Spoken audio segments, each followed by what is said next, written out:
Listening Library presents Disney Descendants School of Secrets, Books 4 and 5, Lonnie's Warrior Sword, and Carlos's Scavenger Hunt by Jessica Brody. Read for you by Kyla Garcia.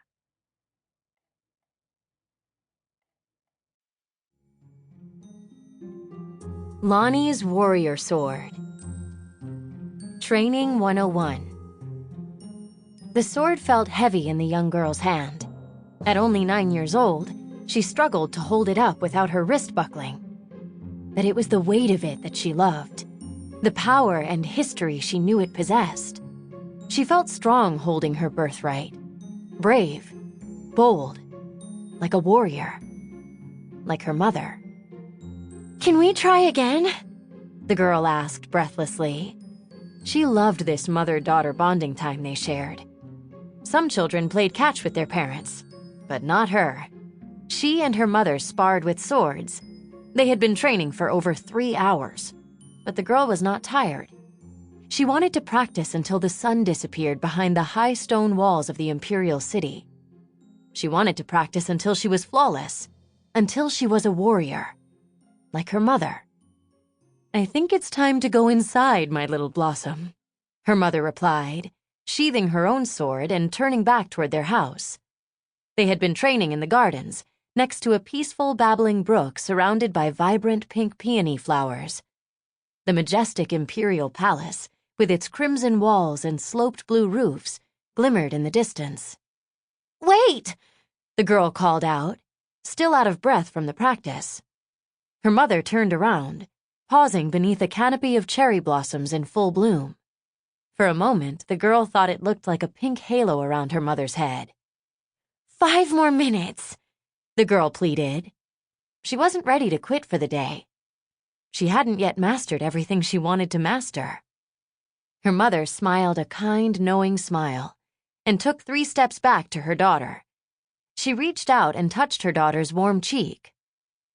"I was once like you, eager, determined," she chuckled. "A little stubborn." The girl smiled. She loved when her mother pointed out their similarities.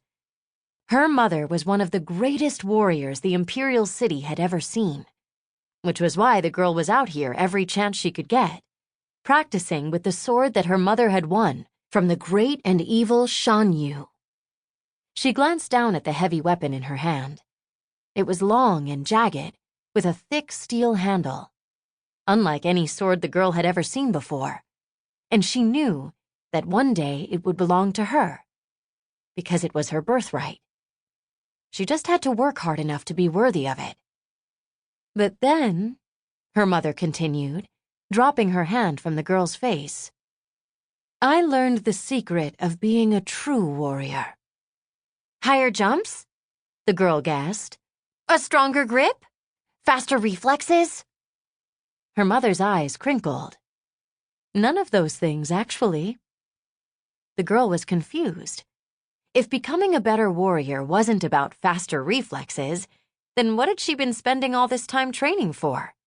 Why had she been making herself dizzy running drills around the Imperial City, climbing trees, leaping hurdles, balancing on the rails of fences? Was all her work for nothing? "I don't understand," she told her mother. "Being a valiant warrior is not about the strength you have here." She reached out and gently touched her daughter's growing bicep. "It's about the strength you have here." Her hand moved directly over the girl's heart. The girl frowned, still unable to follow. "But how do I train for that?" Her mother laughed. "Unfortunately, my little blossom, it's not something you can train for.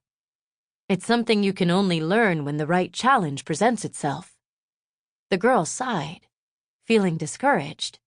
"But when will the right challenge present itself?"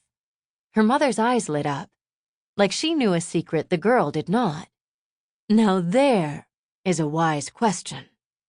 And then, just when the girl thought her mother might answer the question, she turned again and started walking slowly back home, her armor clanking softly with each step. On guard!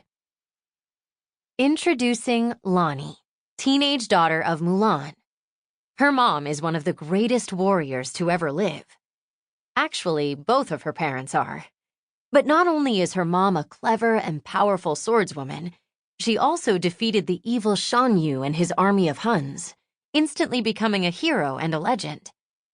That's a lot for a girl to live up to, believe it. But don't worry, she's doing okay for herself. In fact, she was recently invited to be the captain of the Roar team at Auradon Prep. It's the coolest sport. They battle with swords while doing all kinds of awesome flips and stunts. Becoming captain is a pretty big feat for a girl, given that a few months ago, girls weren't even allowed on the team. And now she plans to be the fiercest Roar player in the history of the sport. She is going to be a legend, just like her mother. Okay, well, maybe not exactly like her mother, because let's face it, things have changed a lot around there.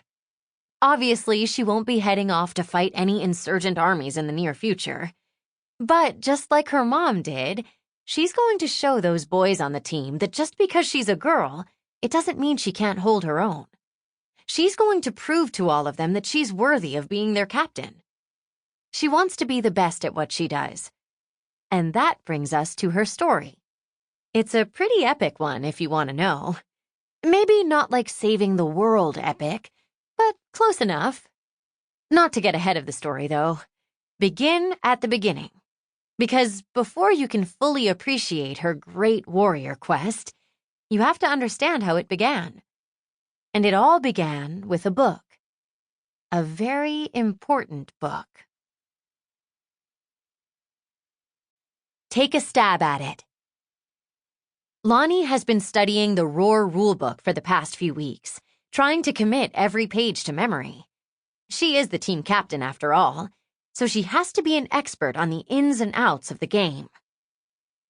Lonnie was sitting in the stands of the Roar Outdoor Arena, the place where they competed in the fencing meets parkour sport, reading the official team rulebook.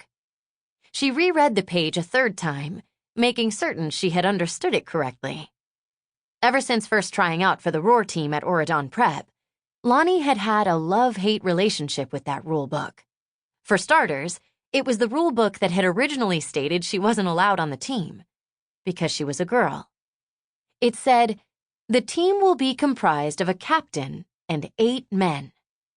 But then again, it was the same vaguely worded sentence that had allowed Jay, Jafar's son, to eventually name her as captain of the team, because the rules didn't state anything about the captain not being a girl. Now, as she stared at the open page on her lap and reread the big, bold words in front of her for the 4th time, she was starting to lean back toward disliking the rulebook again. Each member of the Auradon Prep Roar team shall be inducted at a special ceremony, during which the member shall present their official sword, the weapon with which they will participate in all future Roar competitions. Lonnie sighed and cupped her chin in her hands. An official sword? That she'd use for all future competitions? She knew it couldn't just be any sword. It had to be special. It had to be meaningful. And it had to be located fast. The induction ceremony was less than 2 weeks away. She was running out of time. Just then, Lonnie heard a loud commotion and looked up to see her teammates clamoring into the arena, all dressed in their armor, ready for practice. Lonnie closed the book and placed it in her bag, vowing to work on her little problem later. Right now, she had a team to lead. She pulled her armor on over the blue and pink floral training outfit Evie had designed for her. She walked to the center of the group and clapped her hands twice. "Okay, everyone, we'll start with 30 push-ups. Go!" The team, including Lonnie, dropped to the floor. When they'd finished the push-ups, Lonnie led them in a few laps up and down the arena stairs and some basic stretching and warm-up drills, and then she paired everyone off to practice sparring. She paired herself with Jay because she liked sparring with him. He could be a little arrogant sometimes, but he was a good fighter, and he kept Lonnie on her toes. Plus, ever since they'd battled together on the Isle of the Lost and he'd gotten her on the Roar team, he'd become one of her... Sample complete. Ready to continue?